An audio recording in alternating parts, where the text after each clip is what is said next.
Hello বন্ধুরা, দেখো এখন 10:15 হবে। আমি স্কুল থেকে চলে এসেছি। স্কুল থেকে এসে মেয়েকে এই যে ম্যাগি বানিয়ে দিয়েছি।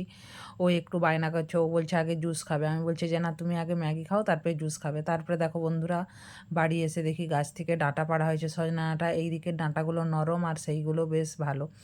তারপরে যে স্কুলে যে টিফিন নিয়ে গেছিলাম, সেই টিফিনগুলো ব্যাগ থেকে বের করে জলে ভিজিয়ে দিলাম। আর এপাশে আসার সময় মাছ এনেছিলাম, মাছটাকে নুন হলুদ মাখিয়ে রেখে দিলাম। আর এপাশে এই যে দেখো বন্ধুরা, হাঁড়িতে ভাত বসিয়ে দিয়েছি। আর গাছে বেগুন নেই, বাড়িতে বেগুন নেই, সেই জন্য আমার বাগানে চলে এলাম কয়েকটা বেগুন তুলতে। বন্ধুরা, এই বেগুনগুলো দেখো কত সুন্দর হয়েছে।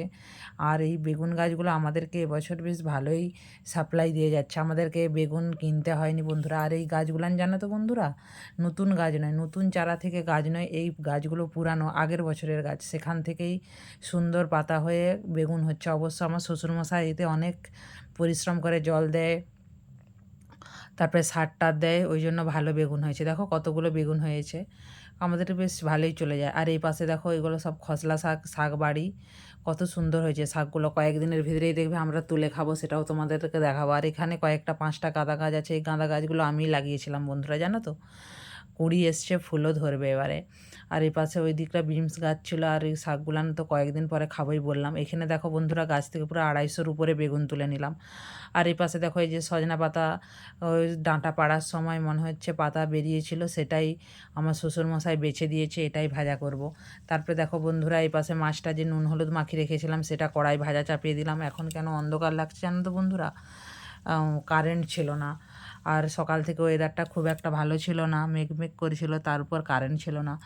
এপাশে দেখো বন্ধুরা, কড়াইতে এবারে দিয়ে দিলাম, ওটা রসুন দিয়ে দিলাম। রসুনটা ভালো করে ভাজবো, ভালো করে ভাজার পর সজনা শাকগুলো দেবো। এতে রসুনটা যদি না ভালো করে ভাজা হয় না, শাকটা ভালো স্বাদ হয় না। ভাজার পর একটা বেশ রসুনের একটা সুন্দর স্মেল ওঠে, সেটাতেই ভালো হয়। তারপরে দেখো ভালো করে ভাজার পরে যে শাকগুলো দিয়ে দিলাম। আর সেভাবে সজনা শাকটা খেলে না খুব ভালো লাগে। সজনা শাক তো এমনিতেই উপকারী বন্ধুরা, খুব ভালো হয়।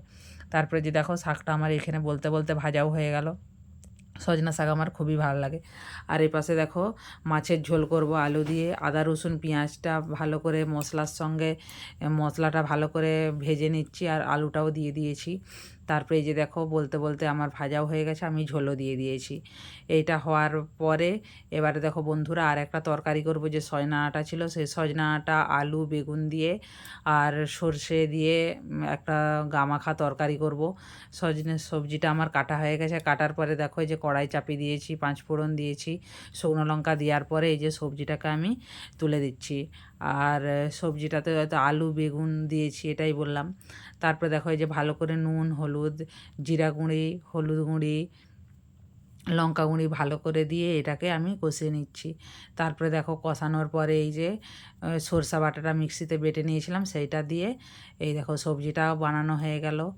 আর এইটা তো সজনা আটার সবজিটা বানানো হয়ে গেল। আজকে আমাদের কী তরকারি, ওই সজনা আটার তরকারি আর শাক ভাজা। আর এই পাশে দেখো মেয়ের জন্য একটা মাছ ভাজা তুলে রেখেছি, রাত্রিতে খাবে, আলু দিয়ে মাছের ঝোল। আর বন্ধুরা কী আছে, হাঁড়িতে ভাত আছে। এই হলো আজকে আমাদের দুপুরের মেনু। তারপরে বন্ধুরা আমরা খেয়ে দিয়ে শুয়ে পড়েছিলাম। বিকেলে মেয়েকে টিউশানে দিয়ে চলে এসেছিলাম। তারপরে দেখো বন্ধুরা, কি মেঘ হয়েছে, সেটাই আমি তোমাদেরকে একটু দেখালাম। ওর ওখানে দেখছো কত সুন্দর এই যে একটা মেঘ উঠেছে। তার এটা এখন কটা বাজবে, 5টা পেরিয়ে গিয়েছে এখন। তারপরে দেখো সন্ধ্যেতে আমি এই যে রুটি করে নিলাম শ্বশুরমশাইয়ের জন্য। শ্বশুরমশাই তো রাত্রিতে রুটি খায়, আমরা ভাত খাই। রুটি আর এপাশে যে দুধ গরম, এই দেখো দুধটা গরম হয়ে গেছে। আরও ওই দেখো কি একটা, ও পিঁমড়ে একটা পড়েছিল, ফেলে দিলাম। আর দুধ গরম, আর তার পাশে হচ্ছে যে ভাত করছি।